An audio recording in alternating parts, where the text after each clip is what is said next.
Welcome back everyone to Dr. Christy Cares. I'm Dr. Christy Matuziak, and today I want to talk with you about foods that you could be consuming in your everyday life that could be mimicking disease.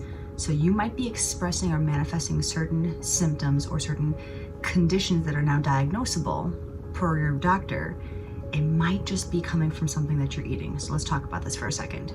Now, first off and foremost, I really want to get this point home that anything can cause issues in the right person. If you specifically, in your unique cellular makeup, is sensitive to something, it doesn't matter how quote-unquote healthy it may be. If you're reacting to it in a negative way, it's going to cause dis-ease in your body, and you're going to manifest it as whatever disease it kind of manifests in your particular system.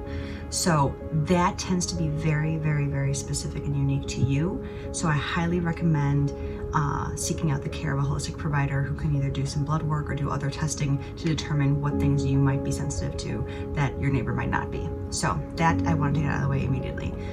Other things that have this tendency to mimic disease, first and foremost, aspartame. This is something I don't recommend anybody consume on a regular basis. Yeah, it's really just not healthy. It's a chemical nature. It's found in most diet products. And essentially, if overconsumed, can lead to symptoms such as Parkinson's and neurological disorders. So that's definitely something that you want to look into. I've seen this before in practice, that somebody who continues to consume this on a regular basis starts to develop symptoms of nervous system disruption or disorders of some kind, and simply removing that from the diet, those things go away and you no longer have that diagnosis. So that one is first and foremost. There's also been some research to show that in sensitive individuals, eating gluten can mimic MS, multiple sclerosis. There's been a couple studies that I've seen where they've actually done brain scans and they see plaquing in the brain, and after 3 months of a gluten-free diet, those things are gone. So was it quote-unquote really MS, or was it just plaques of inflammation? One really can't know. However, it's been clearly shown that certain things in sensitive individuals can cause certain things like that, where someone is diagnosed with an actual condition.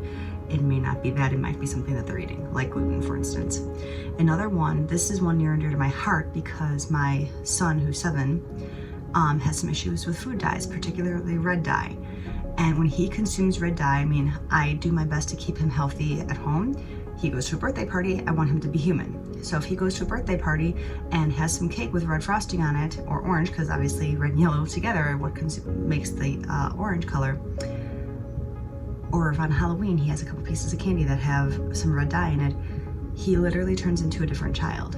And his nervous system is agitated. You can see he's almost angry and irritable, and it's quite dramatic. And if I didn't know what I knew and took him into a mental health care provider, they diagnosed him with a handful of different things: ADHD, anxiety, some of those oppositional defiant disorder, things along those lines that can be really important in the mental health world.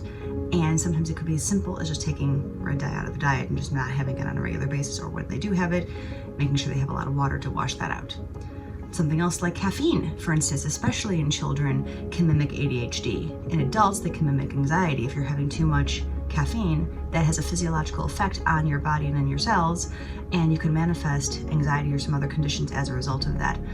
And then other things like, you know, like I said, there's certain things that could be totally healthy, like certain fruits or certain types of nuts. But if you happen to have a certain cellular makeup that does not make that good for you, you're going to, your body's going to create a response to it that causes symptoms in you that you might attest to something else. And if you went down the traditional medical route, like we talked about before, that Western route, they may not look at what could be the root cause underlying it. They would just medicate those symptoms, and you would never know that you're continually eating something that's perpetuating disease in your body. So that's what I wanted to discuss today. Once again, big topic, and it's so unique and specific to each person, but I wanted to throw a couple things out there just to give some perspective to everybody. So thank you for watching today. If you did like this content and found it valuable, please subscribe and share with your friends and family. Next week, we're going to talk more specifically about ADHD and some natural ways that you can help support your loved ones if they have that diagnosis. So again, Dr. Christy Matusiak here with Dr. Christy Cares, wishing you a fantastic day and a healthy life.